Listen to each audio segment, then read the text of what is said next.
Broadcasting live. It's America's longest running talk show on computers. It's Computer America, bringing you the biggest names in technology with guest interviews, new products, and your emails. Listen live at computeramerica.com on any device around the world. Email the show at live@computeramerica.com or find us on social media. Be sure to check out our website for contests, giveaways, show notes, live video stream, podcasts, and more. You're listening to Computer America.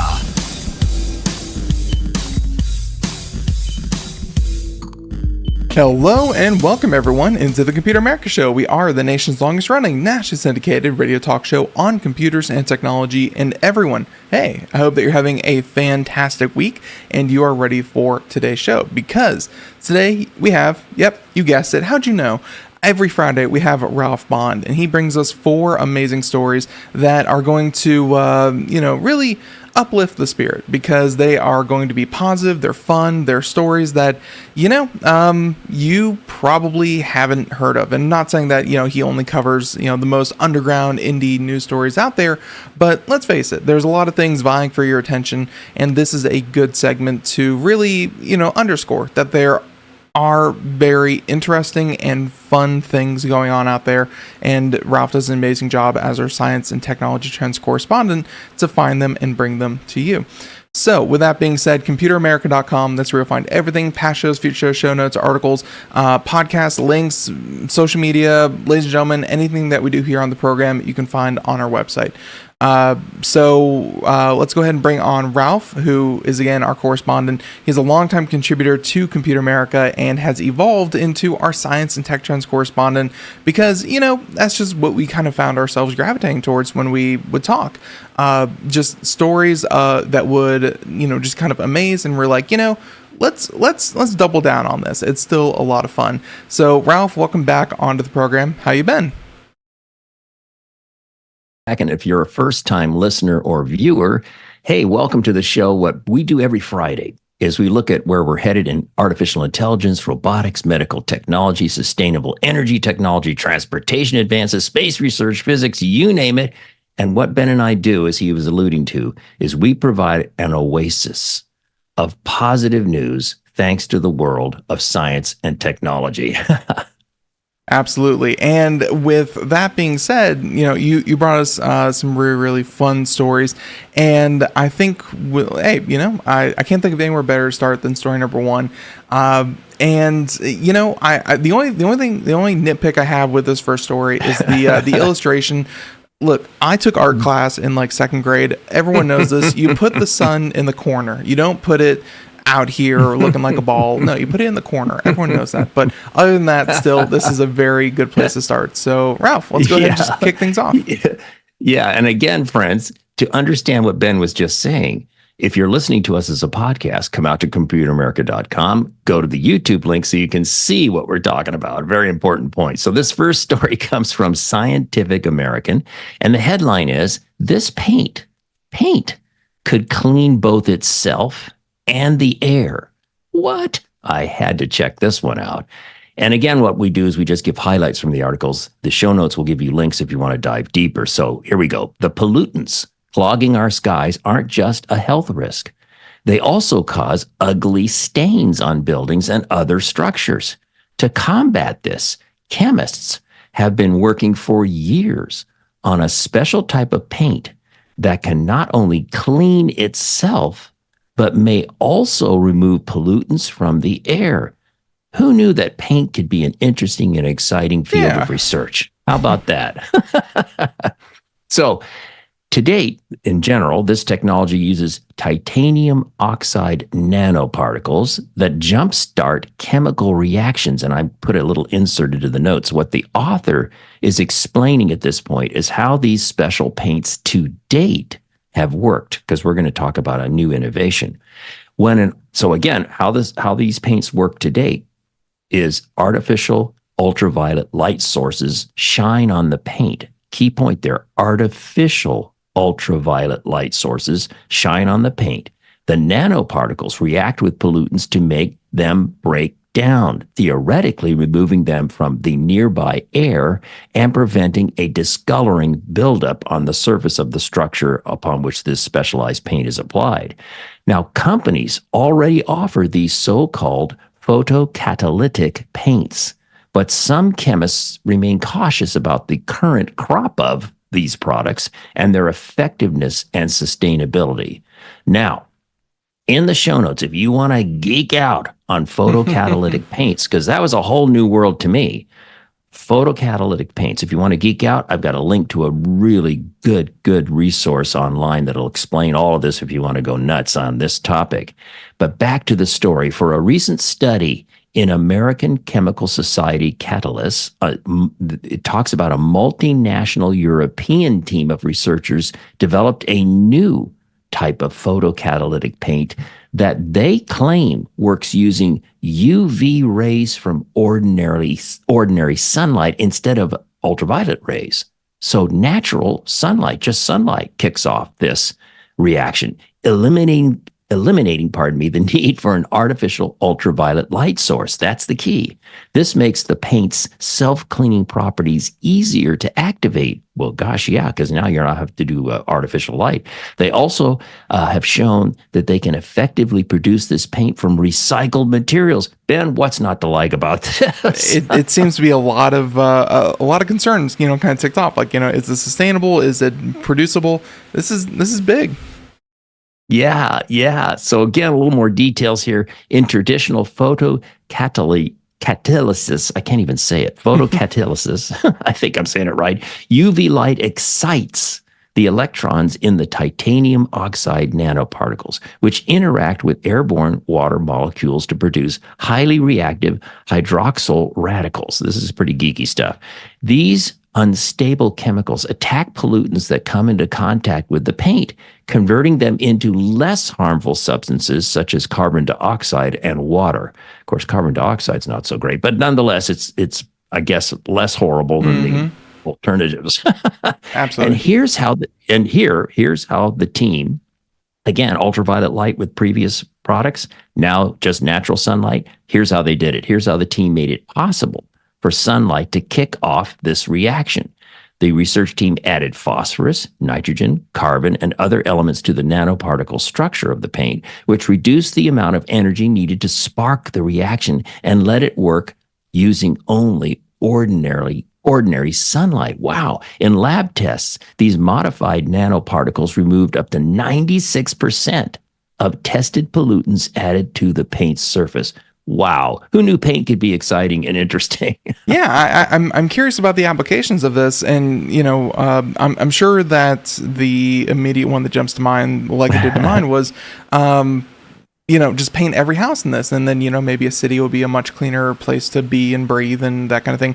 But Ralph, I'm curious if this is if this is meant to go on houses, if this is meant to go on maybe standing structures like, pipelines and, holding tanks and stuff like that for more like industrial purposes.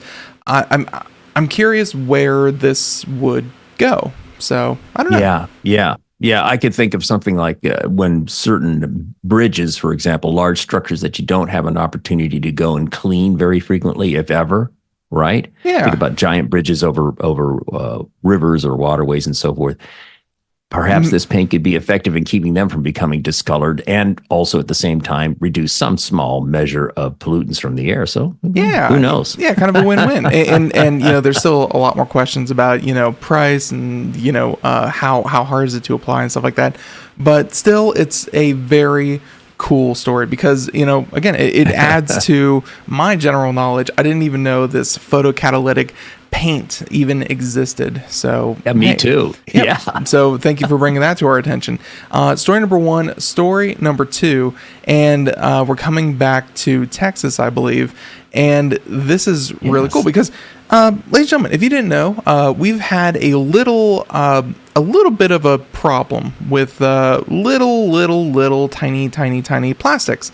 And they seem to get into everything and everywhere. We've tested pretty much everything everywhere, and everything has microplastics. We are all, regardless of the color of our skin or the ideology in our minds, we are all connected with microplastics. We all got it pretty much at this point. There you go. So with that lighthearted sentiment, story number 2 hopes to kind of tackle this, and 2 students from Texas, hey, maybe are onto something. So story number 2. Yeah, this is a great story, very uplifting in the area of STEM education, science, technology, engineering, and mathematics. A wonderful story from Business Insider. Headline: 2 teenagers won $50,000 for inventing a device that can filter toxic microplastics from water. And I just love this story for so many reasons. It's just a great uplifting story about our young people and great hope for the future based on these kind of kids. So 2 teenagers from Woodlands, Texas, invented a device that could help address one of the most pervasive and challenging forms of pollution on Earth, microplastics.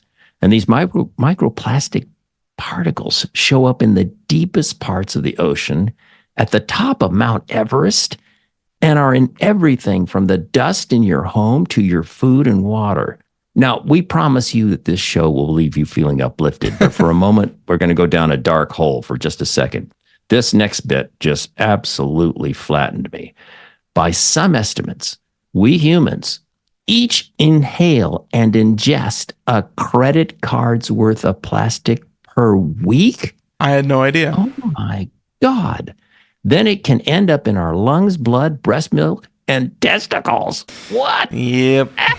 Oh my God. Ralph, like plastic has been so ubiquitous for so long that we don't even really know what's, because like you can look at society and you can say, okay, birth rates are down, fertility's down, this is down, that's down, energy down, depression's up, stuff like that. But like, plastic is everywhere. It's like, Ralph, it's hard to pinpoint what are the results of microplastics. We just don't know. We just know. Yeah, you're right. We don't we don't want them there. So we need to get them out. Yeah. And in the show notes, if you're coming out to the website and looking at the pictures and so forth, the 2 teenagers are Victoria O, I hope I'm saying that right, and Justin Wang. Both of these kids are 17 years old. Wow. They hope to prevent that one day that their award-winning device that removes microplastics from water using ultrasonic or high-frequency sound waves. That's their technology for removing microplastics from water. Their device is the first to use this method successfully. There's a little qualifier there because I did some additional research and there are other people working with sound waves in this field as well. So the first bit might not be quite accurate, but however, they say the first successful application of this. TBD, you come to the show notes and we can get into that later. Though the ultrasonic technique is in its very early stages, the high schoolers hope that one day it could filter the plastic out of your drinking water and from the industrial and wastewater that humans dump into the environment. Now, I've got in the show notes, and this is why it's important, folks, to come out to computeramerica.com and dig deeper if you want to. I have an optional section. I asked Copilot AI to do a search about removing microplastics from water using ultrasound waves and got a ton of information. It's in the show notes. I'm not going to plow through it on air here, but come out to show notes at computeramerica.com and check it out if you're so interested and want to dive deep into this. So going back down now to the story, they are not the first and only ones to be researching this, but it's really cool that these 2 17-year-olds have come up with this technology and are recognized with a $50,000 award for their work in this field. And it gives me hope that we may be able to conquer part of this problem. But to your point, microplastics aren't going away. And even if we were to somehow eliminate them from all of our water sources right now, that stuff is still out there. So that's the only depressing. That's a little depressing. We usually don't depress you, but there you go. And for some reason, I have a slight headache just thinking about the amount of microplastics out there as I drink from my plastic cup and enjoy my plastic coffee. Yeah. Great. But I am curious about, just that credit card's worth. That is blowing my mind. That's horrifying. Yeah. That's I don't. I'd like to make sure that that's an accurate measure, but if it's true, how horrifying. If that doesn't make you wake up and worry, I give up. And again, though, that's the only negative we're going to do today. Let's go ahead and try to enlighten the mood again with story number 3. And in terms of what I don't know how to say this, Ralph. If you have a good car, what goes into a good car? This probably has a lot more to do with robotics and whatnot than this. But I gotta say that a good pair of shock absorbers makes everything just better. It makes it makes your chair better, it makes your car better, it makes everything just smoother and better. But again, I think this is probably more about robotics and looks like a little bit about 3D printing, and it could revolutionize those fields. I'm just saying that even just like story number 1, even the most basic innovation, which is like paint, which how do you improve upon paint, can have big implications further down the line. So story number 3 has to do with robotics and shock absorbers of all things. Yeah, you make a good point before we get into the headline and the source. Shock absorbers, so you think, okay, yeah, shock absorbers, so what? Let's all go to sleep. No. There's actually, remember several months ago, I don't know when it was, sometime back, we did a story about people working on energy generating shock absorbers. Mm-hmm. Since shock absorbers move, why not use that movement to generate electricity for car battery replenishment along with regenerative braking, right? So shock absorbers are actually a field that a lot of intelligent people are putting their minds to work on. So this is a great example of that headline. This autonomous robot has invented the world's best shock absorber. Comes from an outfit called wonderfulengineering.com. Oh, it's a great website. You should check it out. So here's the story. Mama Bear, cute little acronym here, is an artificial robot from Boston University's KAB lab. So I don't know whether they say CAB lab or KAB lab, but KAB and then lab all run together. So this robot has shattered the record for the most impact-resistant shock absorber design, and again, to date. For 3 years, this tireless automaton has been locked in a relentless cycle of creation, destruction, and analysis, all in pursuit of the ultimate energy-absorbing shock absorber. Wow. Okay, so imagine this. Mama Bear, and you have to say, why Mama Bear? Which stands for, of course, it's an acronym, which stands for Mechanics of Additively Manufactured Architectures Bayesian Experimental Autonomous Researcher, which the author jokingly says is a mouthful rather, even for a robot, meticulously 3D prints tiny structures. So what you got here is robotics. You'll find out artificial intelligence and 3D printing all coming together in this one great research effort. And in the show notes, I have a side note about what is Bayesian refer to. If you want to geek out on that, you can go to the show notes at computeramerica.com and check that out. But let's go on. Then this robot, with a cold metallic efficiency, it deposits them into a hydraulic press. So it creates 3D prints a shock absorber model. Then it puts it into a hydraulic press. But this isn't some sadistic robot torture chamber. Each squished creation is a data point. Its valiant and ultimately flattened form meticulously measured by Mama Bear. So it's creating a shock absorber, a little miniature thing, 3D printing it, then putting it into a compression device, squishing it, and then seeing how it performs and learning, machine learning. Oh, I see. If I just modify this little portion here, then the next 3D printed one, I might get an improved performance. And that's exactly what this thing has been doing for years.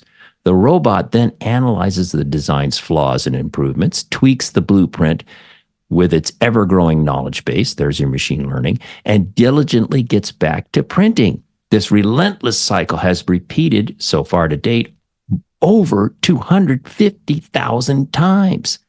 And that's 3 years straight of tireless experimentation, day and night. How about that? I am impressed that they were able to print something 250,000 times in 3 years. That is a very fast printer. Oh, well, well, you can see it's a very small little output. It's Yes. a small Yes. little experimental device, the shock absorber, that is. Mhm. And the results, Mama Bear's dedication has paid off in a big way. It achieved a record-breaking 75% energy absorption efficiency. Wow. The champion design itself is a marvel of biomimetic engineering, resembling a twisted alien flower. That's very poetic. It's a testament to Mama Bear's ability to explore design spaces beyond human imagination, pushing the boundaries of what's possible. And in the show notes, if you want to know what biomimetic engineering is all about, in a nutshell, it's imitating nature. But check that out. I've got more information in the show notes if you're so inclined. And with an estimated, you love this, Ben, with an estimated trillion potential designs to explore, Mama Bear has barely scratched the surface at 250,000 designs so far. Researchers at KAB Lab or KAB Lab are constantly feeding the robot new materials as well, like nylon and thermoplastic polyurethane, further expanding its design repertoire. So, wow, pretty amazing story. Again, you got artificial intelligence, 3D printing, and robotics all coming together in this story. Fun stuff. And then on top of that, just years of research and innovation. And I was kind of curious about what that alien flower, kind of looked like. So if you're watching the video portion, you can see it there. This was from New Atlas, and they had a picture of it there. And I guess this is what it determined. And like this, Ralph, I think really more so than most, shows how computers, when they design things, you think, okay, well, it's going to be very rigid. It's going to be very, no, that's kind of what humans design. Humans design very, very classic, kind of steel girder, straight things that are, compression and tension and all that good stuff and twisting and whatever. The computer's like, what's best? This weird floppy looking flower thing. I know, and that's something. Yeah, it's so organic looking. So it looks like something from nature as opposed to something you usually think of as robotics, 3D printing. Yeah, and I guess this is peak design. This is peak compression right here. So I had no idea, and you can see it there, kind of squishing itself. It's very, very different, and again, another great use case for artificial intelligence. It goes to show that it's not, so many people are like, oh, it's just a fad, it's just a trend, it'll go away soon. Not really. There's a lot of fields that are going to implement it and have big innovation. It's not just going away. Hopefully, it kind of goes away from our constant front brain and just constantly being bombarded by it. But in a lot of fields, it will never go away. So there you go. Story number 3.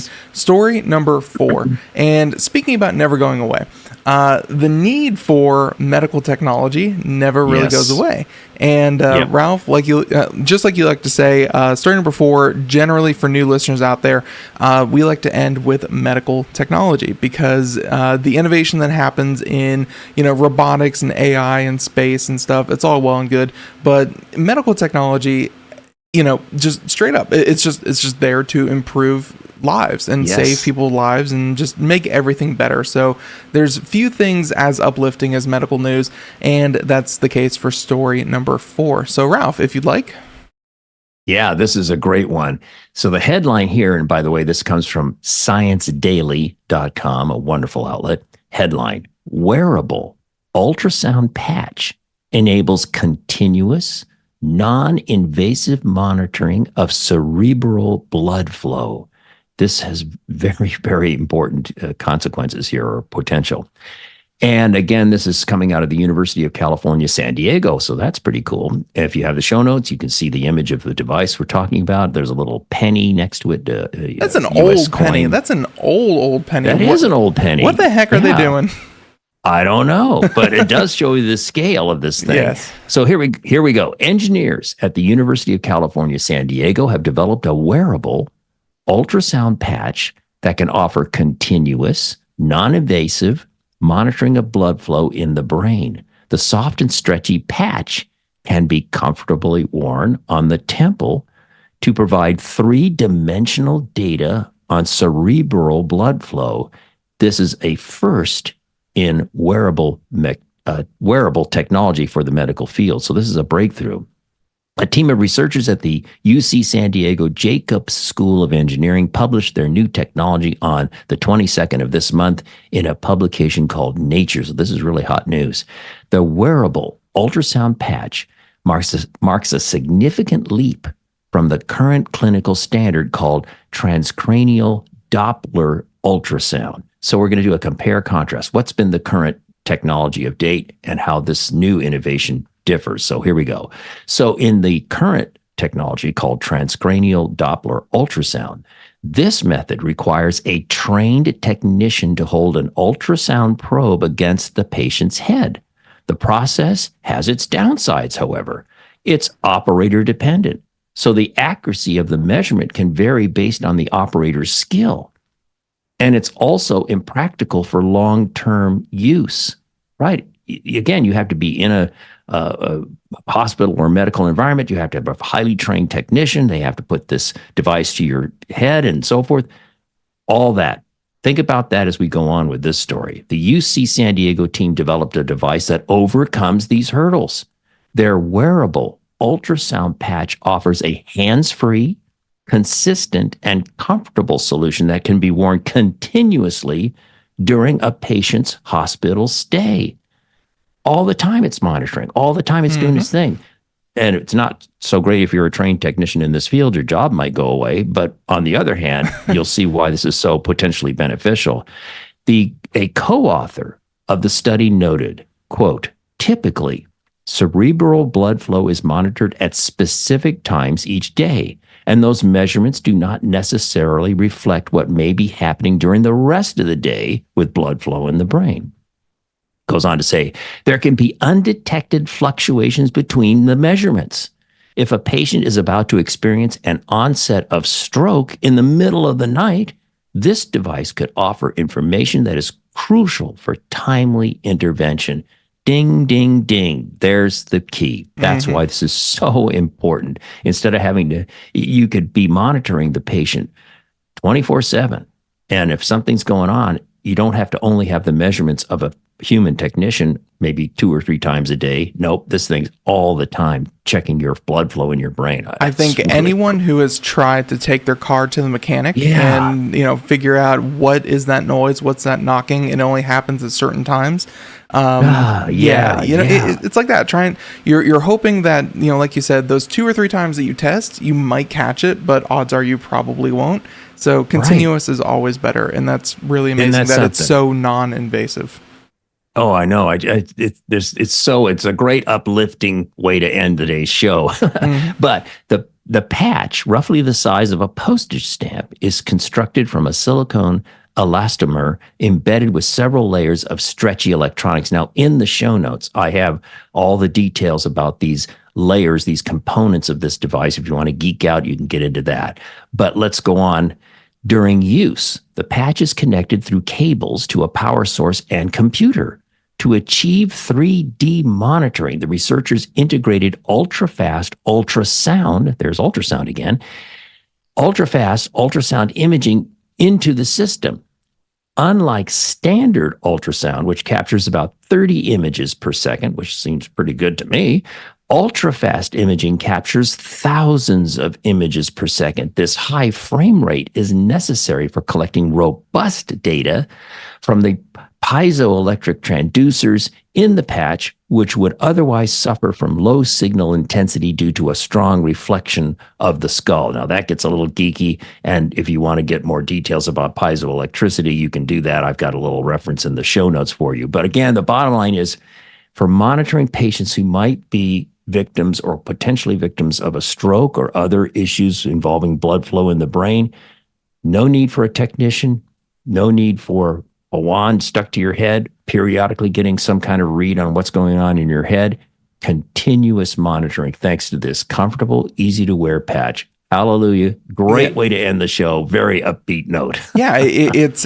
Just trying to think in my mind so they were working with 30 FPS before, so 30 frames per second, 30 images per second before, and now they're into the thousands of frames. And I guess if you're doing like a 3D model that you're then going to monitor, infinitely more accurate. The picture is going to be less blurry, and they can do more with it. So Really incredible stuff. I would have never considered. So, and hey, hopefully research today and used in the field tomorrow. So let's see. So there you go. Yeah. There's starting number 4. Now, ladies and gentlemen, if you've been following along in the show notes, which we appreciate, you can also, of course, find there the honorable mentions. And these are stories that we just don't have time for. And they're still good stories. They, the authors deserve their due, and, all the work and credit that these organizations do deserve some sort of credit. And so Ralph likes to put these at the end, and if you want to find out more, there's a little bit more for you. So if you come out to the show notes, you will find these. Ralph, let's just tell the nice folks the headlines. Yeah, I'll give you the headlines, and you can come out to the show notes at computeramerica.com and dive deeper with the links and so on. And this actually, recently we talked about Intel's Aurora supercomputer and exceeding an exaflop or scale operations.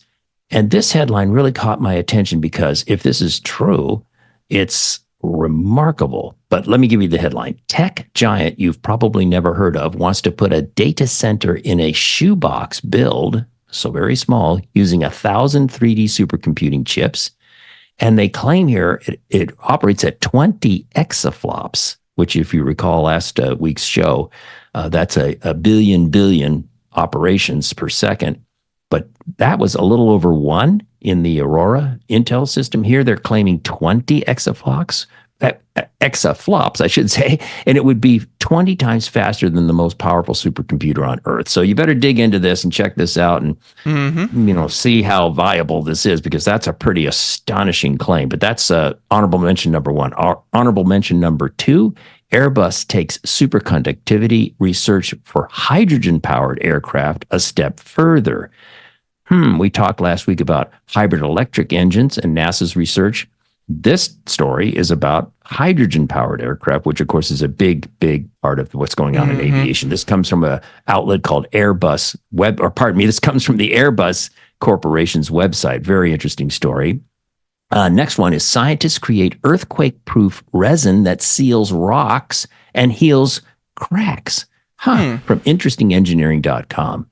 That's kind of a fun story. And then the last one is new robotic palm of your hand, uses sophisticated tactile sensors to mimic human touch. In the world of prosthetics, it just keeps getting better and better and better. This comes from techexplorer.com. Another really uplifting story. So check it out. Come out to computeramerica.com and get the show notes. Absolutely. And you'll find all that and more. And, Ralph just says the headlines. All of these are full-fledged articles, so you can check them out at your convenience. So, Ralph, I think with that being said, we're going to go ahead and wrap up the show. I want to thank everyone out there for tuning in, joining us, and, and of course, Ralph for bringing us these stories because they're all fun and they are uplifting.